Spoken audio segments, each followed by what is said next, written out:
नमस्कार भाइयों, राधे राधे, नमस्कार नमस्कार। सभी का स्वागत है भाइयों। एक बार फिर से हम लोग किस में आ गए हैं? मास्टर क्लास में। मास्टर क्लास किसके लिए चल रहा भाई? जो पीजीटी और टीजीटी की वैकेंसी आई हुई आपके सामने और जो आने वाली है, कौन कौन सा? DSSB, UP, EMRS, KBS, NBS। मतलब कि कॉमर्स से अगर आप तैयारी कर रहे हैं, टीचर बनने का अगर आपका सपना है कॉमर्स के सब्जेक्ट में, तो आप सही क्लास में हैं। क्यों? क्योंकि यहाँ पर चल रहा है कॉमर्स का मास्टर क्लास विद क्वेश्चन के साथ। क्वेश्चन होगा और उस क्वेश्चन के माध्यम से उसका पोस्टमार्टम हो रहा है, जिसमें हम लोग क्या पढ़ रहे हैं? प्रबंध के सिद्धांत को हम लोग अभी पोस्टमार्टम कर रहे हैं। इससे पहले कुछ टॉपिक्स हम लोगों ने पोस्टमार्टम कर लिया है और आप उम्मीद है कि उन सबको जरूर देखे होंगे। नहीं देखे होंगे तो जाकर उसको जरूर देखिए और अपने एग्जाम के हिसाब से अपने क्या करिए, तैयारी को मजबूत करिए भाई, ठीक है। और आप लोग के लिए एक सूचना और है। सूचना ये है भाई, क्या है सूचना? 30,000 प्लस जो टीजीटी और पीजीटी का अभी अभियाचन मिला हुआ है शासनाधिकारी को भाई, ये तो कहा जा रहा है अभी क्या होता है। इस 30,000 प्लस की वैकेंसी कब आएगी कुछ पता नहीं है, लेकिन ऐसा न्यूज़ निकल के आ रहा है कि यूपी टीजीटी पीजीटी में कि 30,000 न्यू वैकेंसी आने की संभावना पूरा का पूरा 100% चांसेस दिख रहे हैं। ये जो 4163 का एग्ज़ाम होने वाला है आपका मई में, मई मतलब 13-14 मई को होने वाला है। इसके बाद पीजीटी का एग्ज़ाम होगा जून में 18-19 को। उसके जस्ट बाद क्या आएगी? एक वैकेंसी आपके सामने ज़रूर देखने को मिलेगी। अध्याचन पूरा का पूरा आयोग को मिल चुका है। अब शासनादेश कब होता है, कब इसकी वैकेंसी आएगी, वो देखने वाली बात है। मुझे जहां तक लग रहा है कि यूपी सरकार 2027 का चुनाव देख रहा है और यही होता भी है कि जब चुनाव आते हैं तो वैकेंसियां भी आपके सामने आती हैं। और उम्मीद है कि चुनाव के पहले 2027 के पहले ये वैकेंसी आपको जरूर देखने को मिलेगी, ठीक है। चलो, ये तो आपके लिए सूचना था छोटा सा। आगे चलते हैं, हम शुरुआत करते हैं आज के सेशन का, जिसमें पहला क्वेश्चन आपके सामने ये है। पढ़िए और समझिए, क्योंकि ये क्वेश्चन कई बार आ चुका है, कई बार हम इसको सॉल्व भी कर चुके हैं। एक बार एक और तरीके से क्वेश्चन को देखिए और सॉल्व करिए। कमेंट बॉक्स में मेरे बताने से पहले आंसर इसका जरूर दीजिएगा। चलो पढ़ो क्वेश्चन भाई क्या कह रहा है। कह रहा है कि लोकतांत्रिक संगठन का उच्चतम स्वरूप क्या होता है। सबसे पहले ये जान लो कि लोकतांत्रिक संगठन होता क्या है। लोकतांत्रिक संगठन मेरे भाई होता है कि यहाँ पर जो अधीनस्थ होंगे, मतलब कि नीचे के कर्मचारी होंगे, कोई भी नियम या नीतियां बनेंगी तो सलाह इनसे जरूर लिया जाता है। क्या किया जाता है? सलाह जरूर लिया जाता है। और इसी सलाह लेने की प्रक्रिया को ही क्या बोला जाता है? लोकतांत्रिक बोला जाता है। क्यों? क्योंकि यहाँ पर नीचे के जो कर्मचारी होते हैं उनसे भी उनका ओपिनियन जानने का प्रयास किया जाता है कि भाई आप इस टॉपिक पर क्या कहना चाहेंगे। सारे ओपिनियन जानने के बाद उस पॉलिसी, उस नीति को, जो भी रूल और रेगुलेशन बनना होता है किसी भी संगठन में, वो इनके अकॉर्डिंग और मैनेजमेंट के अकॉर्डिंग दोनों लोग के सहयोग से बनता है। इसीलिए इसको क्या बोला जाता है? लोकतांत्रिक। और सबसे उच्चतम लोकतांत्रिक का अगर से कोई संगठन है तो वो समिति संगठन बोला जाता है। कौन सा? समिति संगठन होता है। क्यों? क्योंकि इस समिति संगठन में सहयोग की भावना प्रबल होती है। समिति संगठन में जो भी काम होते हैं, जितने भी सदस्य इसमें होते हैं, सबके सहयोग के साथ ही, सबके ओपिनियन को जानने के बाद ही यहाँ पर कार्य की प्रक्रिया की जाती है। तो ये क्या है? इसका आंसर ए सही है। सबसे उच्चतम अगर लोकतांत्रिक संगठन है तो कौन सा है वो? समिति संगठन। क्लियर? Next question. चलो अगला क्वेश्चन देखिए क्या कह रहा भाई, कार्यात्मक संगठन का प्रमुख लाभ क्या है? आंसर करो भाई एक बार आप लोग। कार्यात्मक संगठन का प्रमुख लाभ, ये क्वेश्चन मुझे नहीं लगता है कि कम से कम 3 से 4 बार आया होगा। बिल्कुल कई बार आया है, लेकिन ये अपना नेचर चेंज करके आ रहा है, बार बार नेचर चेंज करके आ रहा है, लेकिन क्वेश्चन वही आ रहा है। क्या कह रहा है कि कार्यात्मक संगठन उसका सबसे प्रमुख लाभ माना जाता है कि ये विशिष्टीकरण पर आधारित होता है। स्पेशलाइजेशन इसमें प्रमुख इसका लाभ माना जाता है। ऐसा क्यों होता है? कार्यात्मक संगठन मेरे भाई इसलिए इसकी जो विशेषता है सबसे विशेषज्ञता के आधार पर है। क्यों? क्योंकि कार्यात्मक संगठन में क्या होता है कि काम को विभागीकरण कर दिया जाता है और हर एक विभाग में एक विशेषज्ञ को नियुक्त कर दिया जाता है, जिस विभाग से संबंधित उसको नॉलेज हो। जिस विभाग से उसको संबंधित नॉलेज होगा उस विभाग में उसकी नियुक्ति कर दी जाएगी, जिससे उस विभाग से संबंधित कार्य को एक विशिष्ट रूपता प्रदान कर दी जाती है। इसीलिए कार्यात्मक संगठन को क्या माना जाता है? विशेषज्ञता का इसका प्रमुख लाभ माना जाता है। ठीक है, उम्मीद है कि आपको समझ में आया होगा। नेक्स्ट क्वेश्चन पढ़ो और आराम से इसको सॉल्व करो। ठीक है, पानी पी लो भाई मैं तब तक।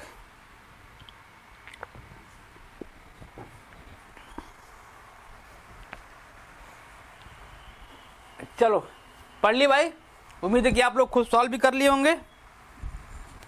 क्या कह रहा है कि संगठन का वह प्रारूप जिसमें रेखीय प्रबंधकों को विशेषज्ञों की सहायता उपलब्ध होती है कहलाता है। अगर यहां पर यह रेखीय संगठन का प्रयोग ना होता तो वो कौन सा हो जाता? कार्यात्मक हो जाता। लेकिन यहां पर रेखीय प्रबंधकों का शब्द यूज किया तो आंसर क्या हो जाएगा? रेखीय एवं विशेष संगठन इसका आंसर हो जाएगा। क्या हो जाएगा? रेखीय एवं विशेष संगठन इसका आंसर हो जाएगा। ध्यान से पढ़िएगा क्या कह रहा है। अगर रेखीय शब्द ना जुड़ा होता तो यहां पर आंसर क्या रहता? कार्यात्मक संगठन। लेकिन यहां साफ साफ कह रहा है कि संगठन का वह प्रारूप जिसमें रेखीय प्रबंधकों को, किसका? रेखीय प्रबंधकों को विशेषज्ञों की सहायता उपलब्ध होती है, वो रेखीय और विशेष संगठन कहलाता है।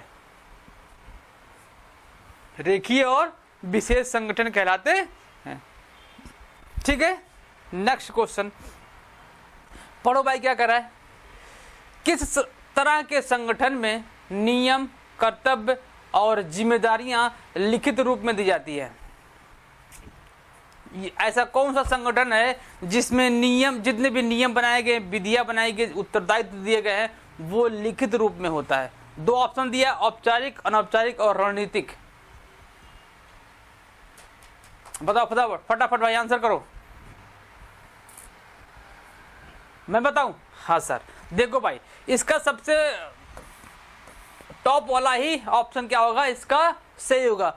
अनौपचारिक संगठन में कोई नियम, कोई रूल और कोई विधि नहीं होता।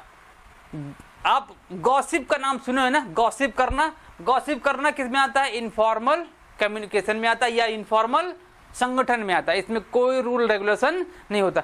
लेकिन वहीं पर इस फॉर्मल ऑर्गेनाइजेशन की बात करेंगे तो यहाँ पर हर एक स्टेप पर रूल बने होते हैं। डाउनवर्ड टू अपवर्ड का जो रूल बनाया गया है, हर एक विभाग में, हर एक स्टेप पर, हर एक लेवल पर क्या होगा? यहाँ पर रूल रेगुलेशन होगा। जिम्मेदारियां क्या होंगी? वो डिस्ट्रीब्यूट होंगी। एकदम से आपको ये करना है, आपको अपर लेवल के अधिकारी को जवाब देना है, उसके आदेशों का पालन करना है। सब कुछ डिट्टो इसमें क्या होता है? क्लियर टू कट डिफाइन किया जाता है। तो इसे क्या बोलते हैं? फॉर्मल ऑर्गेनाइजेशन बोलते हैं, औपचारिक संगठन बोला जाता है। बात समझ में आ गई? अच्छा, बात बिल्कुल समझ में आ गई। चलो अगला क्वेश्चन देखिए क्या कह रहा है। संगठन संरचना करती है, क्या करती भाई? कि दिशा में एक साधन कार्य क्वेश्चन कर रहा है कि organisation structure act as the mean toward. बताओ भाई इसका आंसर क्या होगा। जो संगठन संरचना होती है वो किस दिशा में कार्य करती है, कहने का मतलब ये है इसका। क्वेश्चन थोड़ा सा यहाँ पर क्या था, यहाँ पर डॉट डॉट था, बीच में गैप था। डैश की दिशा में कार्य करती है, संगठन संरचना करती है डैश था, की दिशा में कार्य करती है। कौन सी दिशा होगी भाई कार्य करने की। संगठन जो होता है वो केवल अपने एक लक्ष्य को प्राप्त करने के लिए, जो उसने उद्देश्य डिसाइड किया हुआ है, उस उद्देश्य को प्राप्त करने के लिए ही तो काम करता है भाई, कि और कुछ कार्य करता है नहीं। संगठन अपने लक्ष्यों को प्राप्त करने के लिए ही नियम बनाता है, संगठन अपने लक्ष्यों को प्राप्त करने की मानक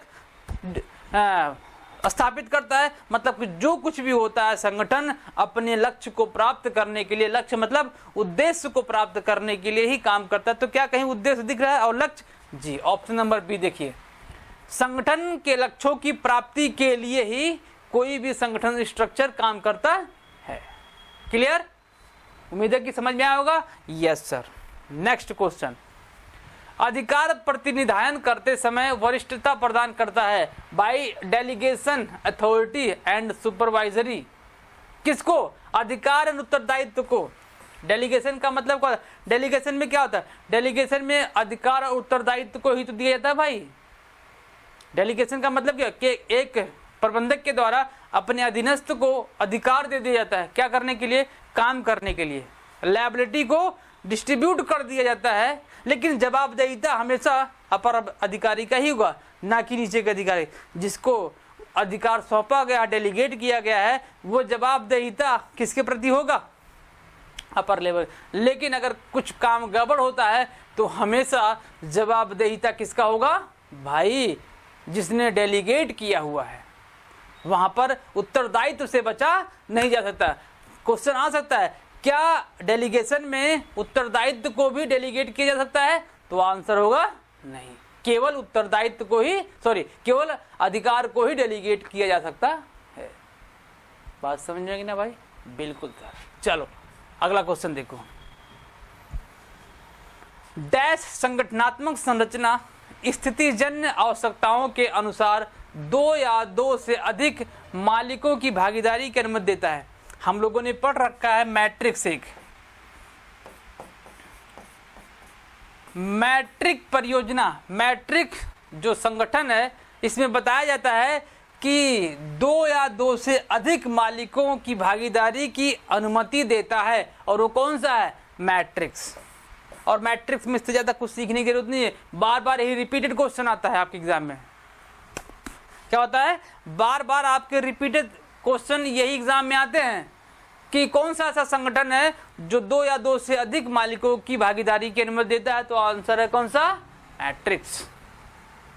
ठीक है, मैट्रिक्स इसका नाम है। ओके, चलो नेक्स्ट क्वेश्चन प्लीज पढ़िए।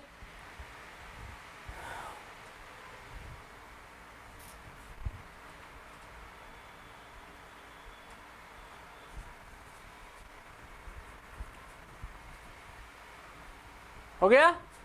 कर लिया आंसर आप लोग अपने मन से? चलो मैं बताता हूं क्या कह रहा है। किसी उपक्रम में संगठन की स्थापना होती है। In an enterprise the organisation is established by the.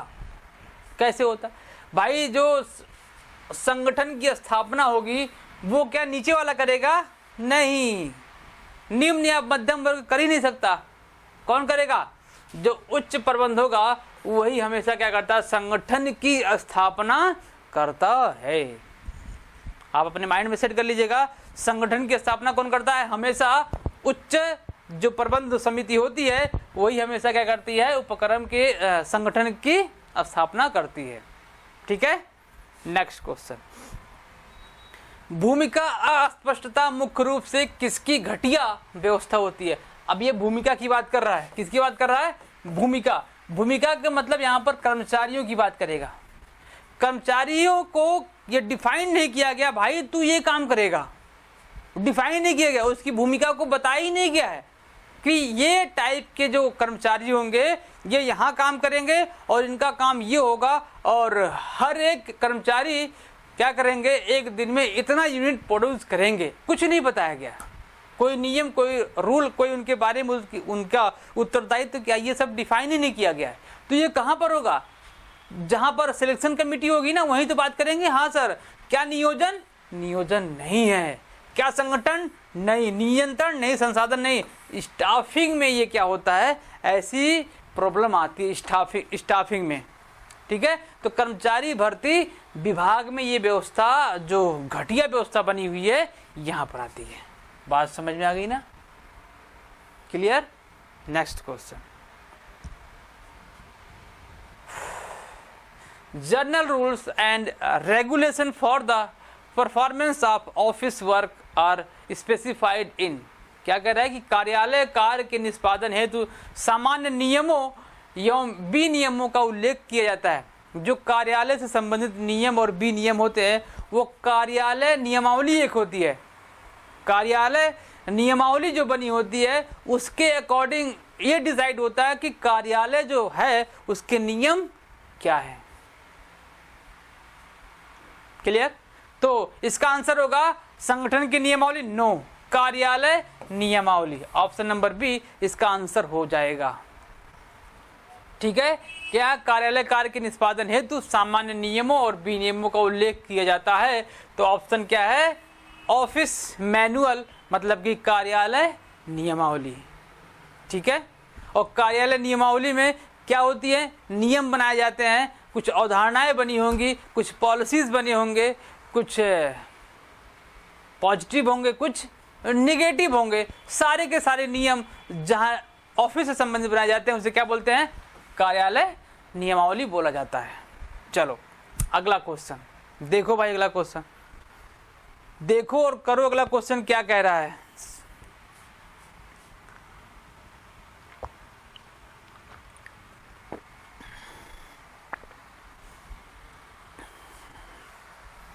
है ना, छोटा सा क्वेश्चन जी। क्या कह रहा है, पर्यवेक्षण विस्तार से आशय span of supervision refers to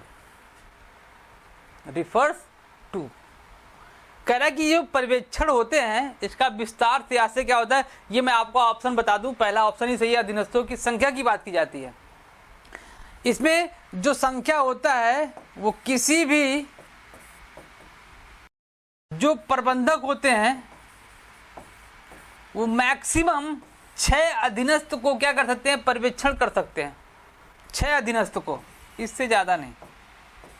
ये आप ध्यान रखिएगा, कई बार क्वेश्चन निकल के भी आया है कि एक प्रबंधक को मैक्सिमम कितने कर्मचारियों या अधीनस्थों के लिए पर्यवेक्षण के लिए नियुक्त की जाती है, मैक्सिमम। तो मैक्सिमम कितने हैं, 6 की बात की गई, आप ध्यान रखिएगा। ऑप्शन तो इसका ऐसा ही, अधीनस्थों की संख्या, पर्यवेक्षण विस्तार अधीनस्थों की संख्या की बात करता है, लेकिन कितनी अधीनस्थों की संख्या होगी, मैक्सिमम 6 हो सकते हैं। क्लियर। नेक्स्ट,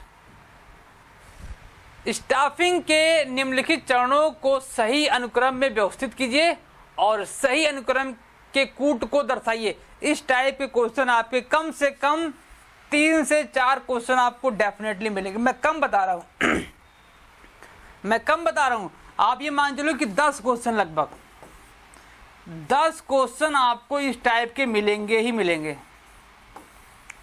और इस टाइप के क्वेश्चन तभी आप सॉल्व कर पाएंगे जब आपको डीपली नॉलेज होगा चीजों को।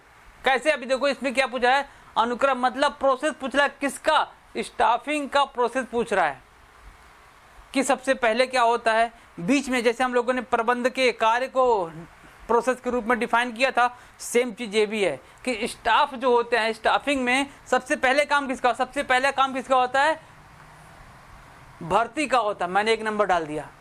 उसके बाद क्या होगा, चयन का होगा, 2 नंबर डाल दिया। क्या होगा, चयन का होगा। इसके बाद आपका आ जाएगा आगमन और अभिस्थापन आ जाएगा, ये आपका 3 नंबर पे आ जाएगा। तो 2-3 अगर आपको पता है तो आप ऑप्शन से भी सही कर सकते हैं।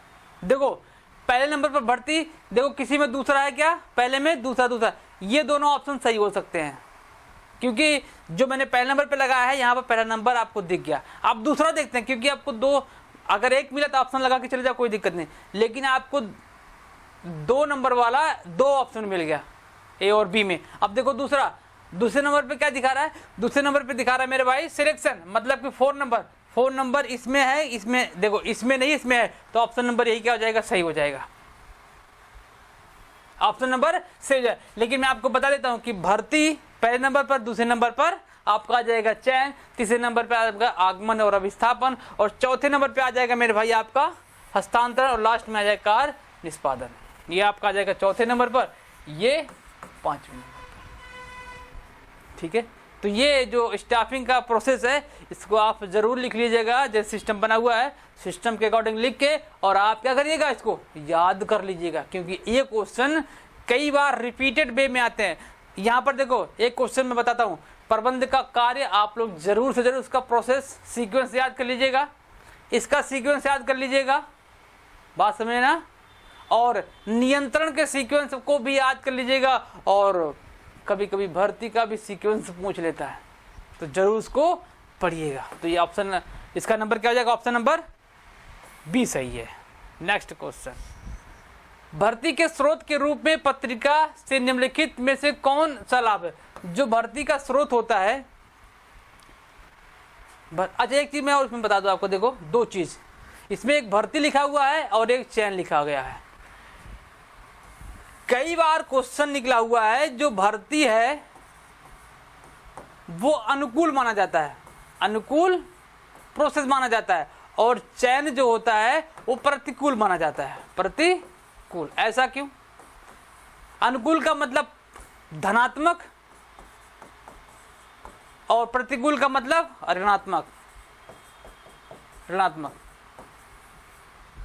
भर्ती और चयन से कई बार क्वेश्चन निकल के आया हुआ है कि भर्ती धनात्मक प्रक्रिया है और चयन ऋणात्मक प्रक्रिया। मैं तो ये तो बता दिया, लेकिन आपसे ये पूछेगा कि भर्ती किस प्रकार की प्रक्रिया है, ऑप्शन में धनात्मक ऋणात्मक दोनों। देखो भर्ती धनात्मक इसलिए बोला जाता है क्योंकि भर्ती में क्या होता है कि फॉर्म को जितना लोग भर पाए, अभी देखो वैकेंसी आई है ना, जिसका पेपर आप देने जाने वाले हो 4163 में, फॉर्म कितने पड़े हैं, 13 लाख फॉर्म पड़ा हुआ है, तो ये भर्ती हुआ, फॉर्म पड़े हुए हैं। अब उनमें से चयन होगा लोगों का, तो वहां से छटनी काम शुरू हो जाएगा, होगा ना छटनी का काम। तो छटनी का जो कार्य है वो ऋणात्मक है, और छटनी किस में आते हैं, चयन। केवल 4163 बच्चों का सिलेक्शन होगा, बाकी को क्या कर दिया जाएगा, निकाल दिया जाएगा, बाकी को निकाल दिया जाएगा, तो चयन हुआ ना, तो ऋणात्मक हुआ ना भाई ये। तो ऋणात्मक ऐसे है, कैसे है कि ऋणात्मक में चयन में फॉर्म को क्या किया जाता है, छांटा जाता है, जो योग्य व्यक्ति होता है उसको रखा जाता है। भर्ती में भरे जाओ, कितने व्यक्ति अप्लाई करते हैं कोई दिक्कत नहीं, हमको तो सेलेक्ट करना ना कितना 4163, बाकी सबको क्या कर देंगे, रिजेक्ट कर देंगे। क्लियर, चयन और भर्ती ओके। भर्ती के स्रोत का सबसे प्रमुख लाभ पूछ रहा है। लाभ देखो, जो भर्ती का स्रोत पत्रिका की बात कर रहा है, किसकी, पत्रिका की बात कर रहा है। पत्रिका में ये न्यूज डाला गया, एक्सटीआर दिया गया कि जितने भी इच्छुक व्यक्ति हैं हमारे यहाँ ये पोस्ट खाली है, अगर आप योग्यता रखते हैं तो आप यहाँ पर अप्लाई जरूर करें।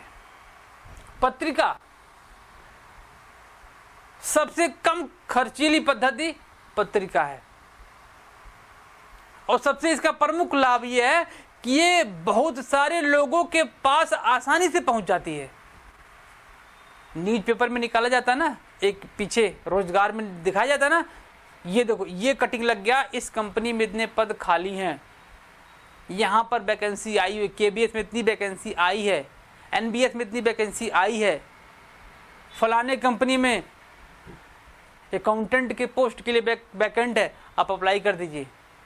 किसी प्राइवेट स्कूल में रिक्रूटमेंट है 4-5 कॉमर्स के टीचर की, तो वो क्या है, पत्रिका है। पत्रिका के थ्रू या न्यूज़पेपर के थ्रू जो भी पहुंचाई जाती है बहुत सारे लोगों के पास होती है, कम खर्चीली तो है ही, लेकिन पूछ रहा है कि सबसे प्रमुख लाभ कौन सा है, तो विविध पाठकों तक उसके पहुंच को दर्शाया जाता है।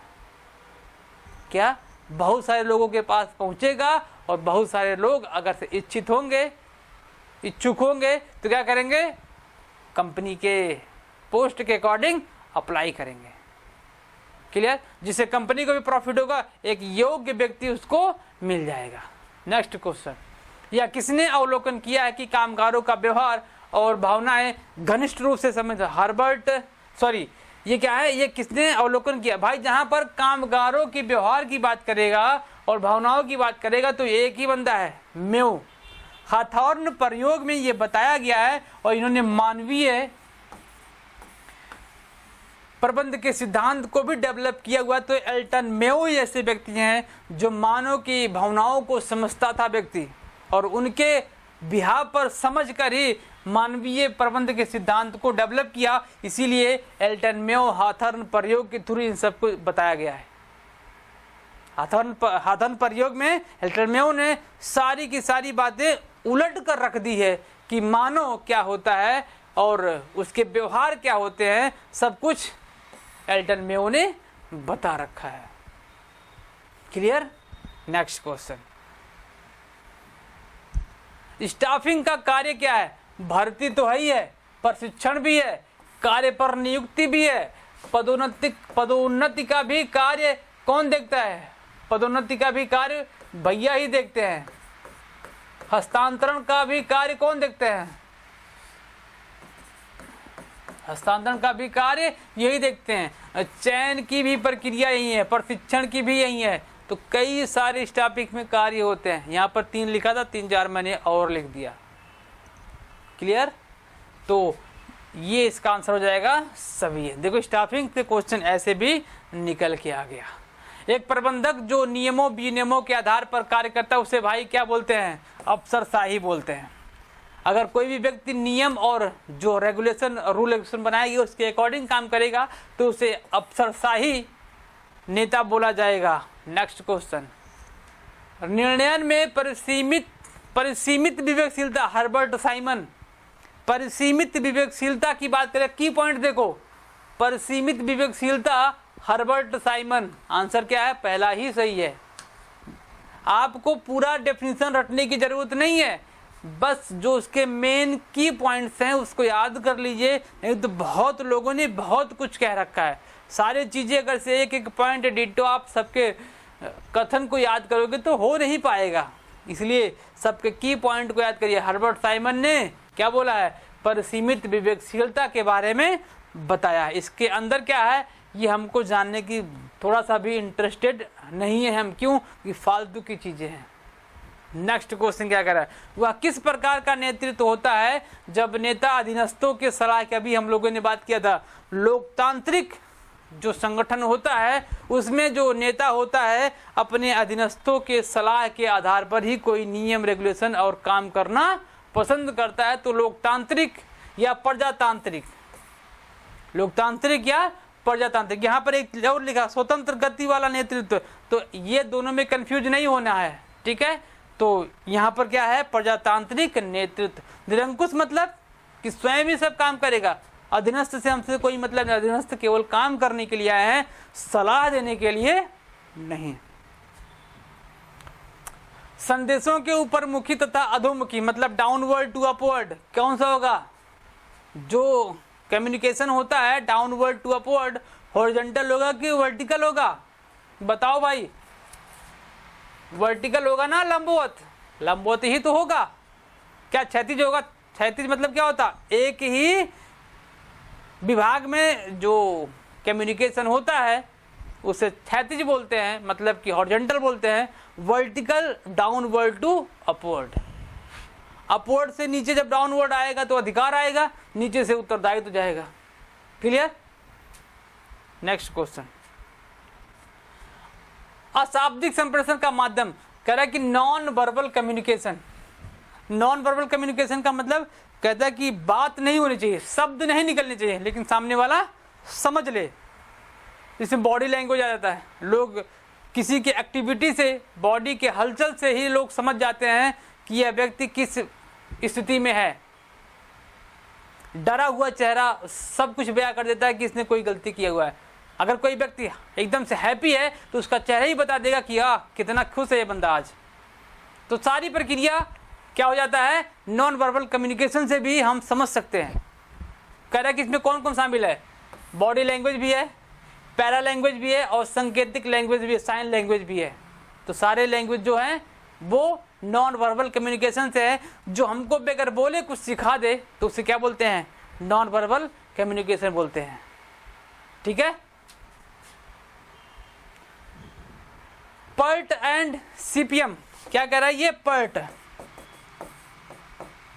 पर्ट और सीपीएम ये दोनों क्या है? नियंत्रण से संबंधित होते हैं। कहां पर एक होता है इसमें? नियंत्रण में, कंट्रोलिंग में होता है। लेकिन पर्ट का फुल फॉर्म क्या है? प्रोग्राम इवैल्यूएशन रिव्यू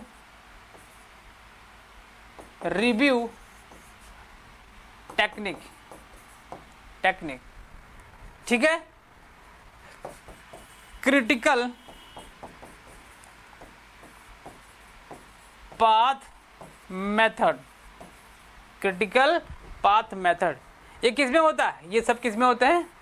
नियंत्रण में। ये नियंत्रण करने की एक तकनीकी है और कुछ भी नहीं है। क्लियर? तो कभी कभी फुल फॉर्म भी पूछ जाता है कि आर फॉर क्या होगा, पी फॉर क्या होगा, एम फॉर क्या होगा। तो ये सब आपको इसको भी याद करने की जरूरत है। चलो, नियंत्रण के चरणों में क्या सम्मिलित है? अब ये पूछ रहा है कि जो नियंत्रण होता है उसमें से क्या सम्मिलित नहीं है। सम्मिलित है तो ठीक है, क्या सम्मिलित नहीं? एक ऐसा होगा अग्रभरण, जी ये तो है ही है। समवर्ती नियंत्रण ये भी एक नियंत्रण का पार्ट, प्रतिपुष्टि भी एक नियंत्रण का पार्ट। उत्तेजनात्मक ऐसा कोई नहीं है। तो आंसर ये डी वाला सही है कि ये नियंत्रण का पार्ट है कि नहीं है। तो आंसर ये है कि ये उत्तेजनात्मक नियंत्रण का पार्ट नहीं है। अब सवाल उठता है कि ये तीनों होते क्या हैं? अग्रभरण नियंत्रण क्या होता है? ठीक है। फीड फॉरवर्ड कंट्रोल वह कंट्रोल होता है जिसमें किसी भी मैनेजर को या जो मैनेजमेंट कर रहा है मैनेजर, उसको पहले से ये आभास होता है कि जो प्रक्रिया शुरू होने वाली है बीच में ये प्रॉब्लम आ सकती है। तो उस प्रॉब्लम को कंट्रोल करना किसमें आता है? अग्रभरण नियंत्रण में आता है। मतलब इसे पहले से ही डिसाइड होता है कि ये भविष्य में जब हम काम शुरू करेंगे तो इस पॉइंट पर ये प्रॉब्लम क्रिएट हो सकती है, संभावित है, एक्चुअल में नहीं है लेकिन संभावित है कि ये प्रॉब्लम हो सकती है। तो उसे क्या बोलेंगे? अग्रभरण नियंत्रण बोलेंगे। दूसरा क्या करें कि समवर्ती कब होता है? देखो ये कैसे पूछेगा? अग्रभरण काम शुरू होने के पहले की प्रक्रिया है और समवर्ती काम चल रही होती है तब कंट्रोलिंग होती है। तो क्या होता है? समवर्ती होती है। और जब काम खत्म हो जाता है, फीडबैक की बात आती है, तो प्रतिपुष्टि नियंत्रण वहां पर लागू होता है। समझ में आ गया ना? ये तीनों पोर्शन आपको समझ में आ गए। ये काम शुरू होने की पहले की प्रक्रिया, काम चल रहा है उसकी प्रक्रिया और काम खत्म होने के बाद की प्रक्रिया, ये तीनों प्रक्रिया होती हैं। चलो तो 27 नंबर क्वेश्चन क्या करे? प्रबंध का अंतिम कार्य नियंत्रण है भाई। पहला कार्य ये है, दूसरा कार्य ये है, तीसरा कार्य ये है, अगर बीच में समन्वय होगा तो उसमें शामिल कर देंगे, और चौथा ये है। प्रबंधक कार्य हम लोगों ने सीक्वेंस सीखा था, आप उसको जरूर देखिएगा। पहले नंबर पर नियोजन, दूसरे पर संगठन, तीसरे पर समन्वय, निर्देशन, लास्ट में क्या जाएगा? नियंत्रण आ जाएगा। क्या जाएगा? नियंत्रण। नेक्स्ट क्वेश्चन, संगामी नियंत्रण। देख लो क्या आ गया। अभी हम लोगों ने यहां देखो एक क्वेश्चन देखा था, ये देखो समवर्ती कंकरंट कंट्रोल। क्या? Concurrent control. कंकरंट कंट्रोल नाम क्या है? संगामी। वहां पर लिखा था क्या? समवर्ती। दोनों सेम, नाम बस अलग अलग लिया जाता है। मैंने बोला था ना कि क्वेश्चन पूछने का तरीका बस अलग होगा आंसर वही एक ही। संगामी नियंत्रण कब होता है? पूर्ण होने पर तो फीड फॉरवर्ड है, अग्रभरण है, सॉरी फीडबैक है। और काम जब चल रहा हो, नियोजित की जा रही हो तो अग्रभरण है, और जब काम अभी चल रहा हो तो क्या है? ये संगामी नियंत्रण। काम जब चल रहा होगा तो संगामी नियंत्रण। स्टिल गोइंग ऑन, या अभी चल रही हो तो संगामी नियंत्रण। काम खत्म हो गया हो तो फीडबैक, और जब नियोजित की जा रही हो तो क्या? अग्रभरण। Clear? Next question, next and last question, क्या है कि गुणवत्ता चक्र एक प्रकार का समस्या समाधान दल होता है। जो गुणवत्ता चक्र होता है दल, वो क्या होता है, गुणवत्ता चक्र दल होता है वो समस्या समाधान पर केंद्रित होता है। ये कैसे होता है भाई? होता यूं है कि ये प्रक्रिया वहां लागू होती है जहां पर एक छोटा सा समूह काम कर रहा होता है। मान लेते कि 5 से 15 या 5 से 10 लोग जहां काम कर रहे होते हैं, लेकिन उनका उद्देश्य केवल एक ही होता होगा। वो समूह जो काम करता हो एक ही क्षेत्र में काम करता हो और समूह का उद्देश्य एक हो, एक ही लक्ष्य पर काम करते हो। तो वहां पर जो समस्या होती है उसको समाधान करने के लिए जो विधि बनाई जाती है, उसका निस्तारण करने के लिए जो प्रक्रिया अपनाई जाती है, उसे क्या बोलते हैं? गुणवत्ता चक्र का एक गुणवत्ता चक्र उसमें से एक प्रक्रिया है। और ये कहाँ लागू होती है? समस्या समाधान दल में लागू होती है। ठीक है, ये छोटे समूह पर लागू होती है, ध्यान रखिएगा, ये छोटे समूह पर लागू होती है और सबका जो उद्देश्य सेम होता है वहां पर लागू होती है, कार्य क्षेत्र सेम होगा। तो ये क्या थे? 25 क्वेश्चन आप लोगों के लिए थे। उम्मीद है कि आपको ये क्वेश्चन अच्छा लगा होगा। अच्छा नहीं, ये बहुत इंपॉर्टेंट क्वेश्चन, ये पेपर में आए हुए क्वेश्चन है, तो आप ध्यान रखिएगा इसे। ठीक है, तो मिलते हैं आपसे अगले क्लास में और एक मास्टर क्लास के साथ। अब जो मास्टर क्लास होगा, अब होगा मिक्स क्वेश्चन, मतलब कि आपके हर टॉपिक से क्वेश्चन अब निकल के आएंगे। मतलब अभी तो मैं मैनेजमेंट से उठा के लेके आ रहा था क्वेश्चन, अब क्या होगा? अकाउंटिंग का भी होगा, इनकम टैक्स का भी होगा, स्टैटिस्टिक्स का भी क्वेश्चन 2-4 होगा। सारे के सारे जो आपके सिलेबस में दिए गए हैं, हर एक टॉपिक से क्वेश्चन निकल के आएंगे। अब क्वेश्चनों की संख्या और ज़्यादा होगी। क्यों? क्योंकि एग्जाम के बस कुछ ही दिन आपके पास हैं, तो क्वेश्चनों की संख्या और ज़्यादा होगी और हम प्रैक्टिस करते हुए चलेंगे। चलो मिलते हैं आपसे अगले क्लास में, तब तक के लिए खूब ज़्यादा पढ़ते रहिए और मेहनत से पढ़ते रहिए, क्योंकि एग्जाम बहुत नज़दीक है। Bye bye, take care and Radhe Radhe.